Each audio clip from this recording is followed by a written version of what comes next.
Good morning বন্ধুরা, তোমরা সবাই কেমন আছো?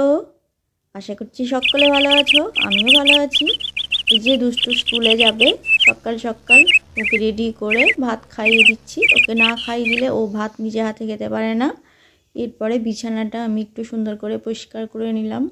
এরপরেই আমি এখন রান্নাঘরে চলে গেলাম। রান্নাঘরে গিয়ে আজকে ছেলের জন্মদিন, তাই পায়েসটা বসিয়ে দিয়েছিলাম, ফ্লেম স্লো করে দিয়েছিলাম। বন্ধুরা, আমার পায়েস প্রায় কমপ্লিট হয়ে গেছে। এটা আমি আমুল গুড় দিয়ে করছি, পায়েসটা খেজুর গুড় দিয়ে করছি। এরপর পায়েসটা নামিয়ে রাখলাম। নামিয়ে রাখার পরে আমি মটনটা ভালো করে ধুয়ে নিলাম। আমি আধ ঘন্টা মতো মশলা দিয়ে মটনটা মাখিয়ে রেখেছিলাম। এবার আমি কড়াইয়ে দিয়ে দিলাম কষার জন্য। আমি কড়াই থেকে কুকারে দিয়েছিলাম সিদ্ধ হওয়ার জন্য, সিদ্ধ হয়ে গেছে। এবার আমি আবার কড়াইয়ে ঢেলে দিলাম। ঝোলটা একটু কমিয়ে নেব। ঝোলটা প্রায় কমে এসছে।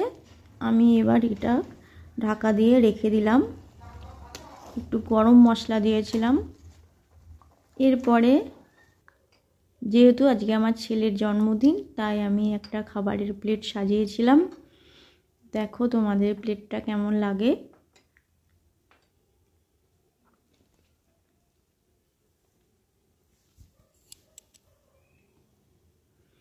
আমার এই প্লেটটা দুষ্টুর পছন্দ হয়নি, তাই সে দাদার জন্য একটা অন্য প্লেট বানিয়েছে।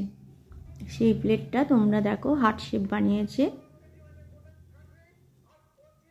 কোন প্লেটটা বেশি ভালো লাগছে নিশ্চয়ই তোমরা বলবে দুষ্টুর প্লেটটা ভালো লাগছে, তাই না? ওকে, দুষ্টুর প্লেটটাই ভালো হয়েছে।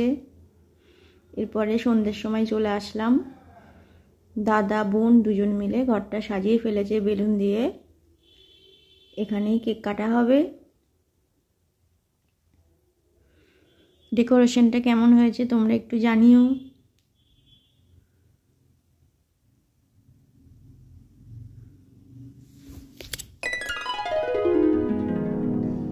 কেমন লাগছে?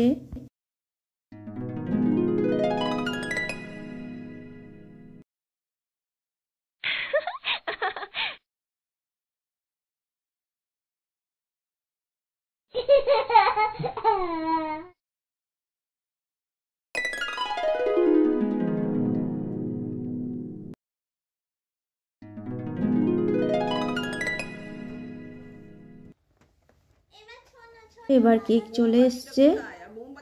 তোমরা দেখো স্পাইডারম্যান কেক। স্পাইডারম্যান কেকটা, এটা আমার ছেলে আর আমার মেয়ে পাগলির মতো নাচছে।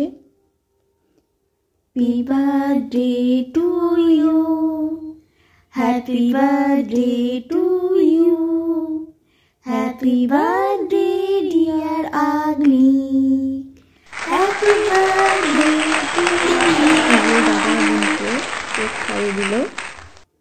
কেক খাওয়ার পরে আমরা এবার বিরিয়ানির ব্যবস্থা করেছিলাম, চিকেন বিরিয়ানি এবং মাটন কষা। আজকের ভিডিওটা যদি তোমাদের ভালো লাগে তাহলে প্লিজ সঙ্গে থেকো, আমাকে এগিয়ে যেতে সাহায্য করো। আজকে আসি, টাটা।